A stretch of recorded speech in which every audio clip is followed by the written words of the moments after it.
guys, Red Hallie here. I don't know what to say. Hey guys, Red Hallie here.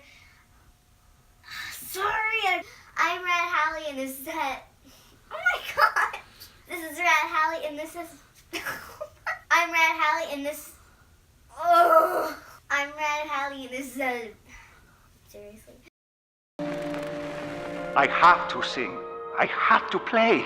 The music, it's not just in me. It is me.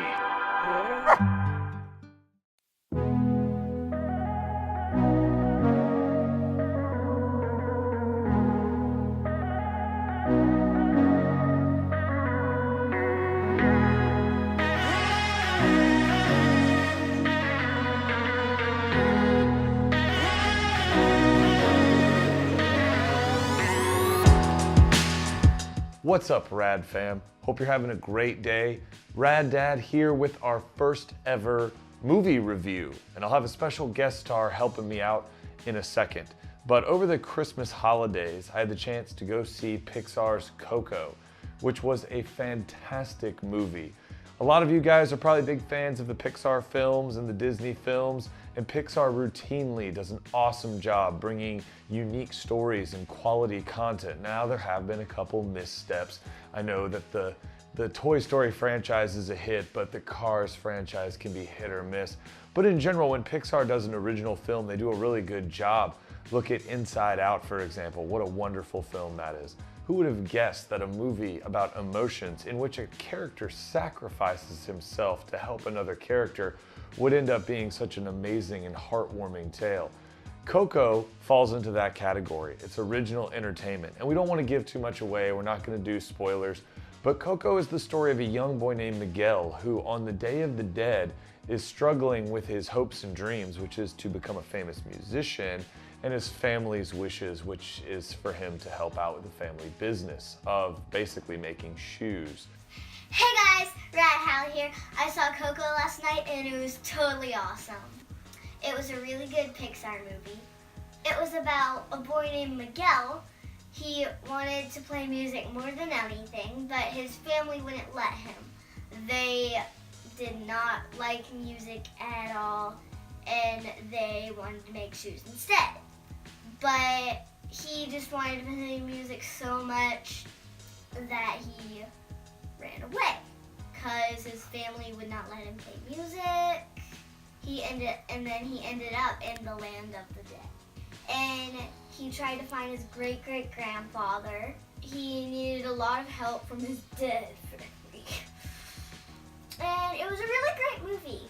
And a really important thing about the movie, they had this holiday. You had to put up pictures of your ancestors to remember them. If you didn't put up their picture, then they disappeared from the land of the dead. It was like the final death. So you have to put up your family members' pictures so they live on forever in the land of the dead and in your memories. On a scale of 1 to 5 Mickey heads, I would probably say 5 Mickey heads. It was a really good movie. I'm Rad Hallie, and this has been a Rad Hallie movie review. Catch you in the next one. As Rad Hallie mentioned, there's a lot of amazing things in Coco, and I'm going to try to add on to her review. I'm a big movie buff. I love movies. I always have since I was a kid, and I hope to make these reviews a regular occurrence along with the Rad Girls and maybe even Rad Mom. We'll check out the latest from Disney and Pixar, and we'll go a little off the reservation as well. I know they just saw The Greatest Showman, so that review's coming soon. As for Coco, in typical Pixar fashion, Coco is a gorgeous film. The colors of the Day of the Dead and the pageantry, the masks, the skeletons, all of that look fantastic. And the land of the dead, or the colorful city where Miguel travels with his faithful dog Dante, looks unbelievable. Coco's the story of Miguel, an aspiring musician who wants more than anything to be famous like Ernesto de la Cruz. However, his family wants him to join the family shoemaking business, and this creates a bit of a conflict. Now, in typical Pixar fashion, The themes are complex. The idea of weighing your responsibilities and duty to your family and your relatives versus following your own hopes and dreams is a central component of the story. And when Miguel encounters his relatives in the land of the dead, he struggles with this choice and he doesn't know which is the right thing to do. Does he follow his dream to be the next Ernesto de la Cruz, or does he fall in line with his family's wishes and be a regular person? There's nothing wrong with his family's wishes, but Miguel aims for something more. Now, a lot has been made of the skeletal relatives and stuff in Coco, and I'm here to tell you that they are not the least bit scary or intimidating. There are a few parts where young children may be confused, but Rad Hallie's only 7 and she had no problem. In fact, she thought they were pretty funny, especially when Miguel meets his sort of guide in the land of the dead named Hector. Hector is a humorous, funny, trickster character who is trying to get back to his family. Now, I don't want to go too much into detail about the plot because there are spoilers regarding the various characters and their interactions with Miguel and his family. So we'll kind of leave it with a general review that Coco is a fantastic film, one of Pixar's best. The complex ideas of your relatives living on forever and immortality in your collective memory is something that even young children will be able to understand. And it's quite a beautiful sentiment that no matter how long someone has been gone, as long as they're remembered and remembered fondly, they will live on forever. This is sort of the core idea behind Coco. And some people have said it's a bit dark, it's a bit morbid perhaps for a children's movie. But I know that we are always of the opinion that kids can handle a lot more than we give them credit for.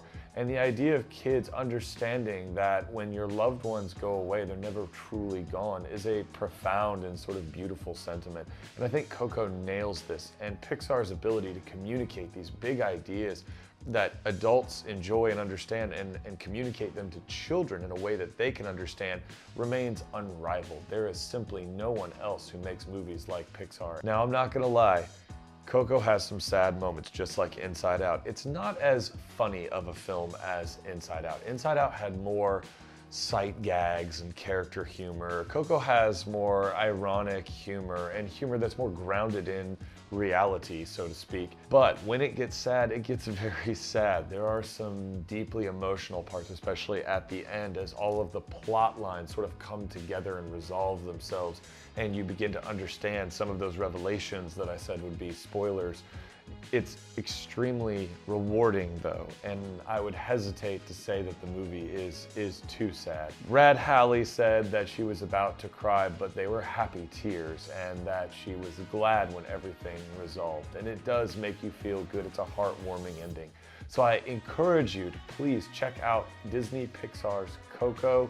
It's, well, I was about to say it's in theaters now, but it's actually been out for quite some time. I know this review is coming a bit late. I hope as we get this ball rolling, we'll be a little more timely in our reviews. But if it helped you at all, please leave a comment down below. If you've seen Coco and enjoyed it, leave a comment down below. Or if you disagree, leave a comment and let us know why. What are your thoughts on Pixar's Coco? Please be sure to like and subscribe if you enjoyed the video. Hit the little bell, which is there, or there, or there, or you know what I mean. Hit the bell if you want notifications whenever we upload a new video, and we'll see you next time. Thanks for watching.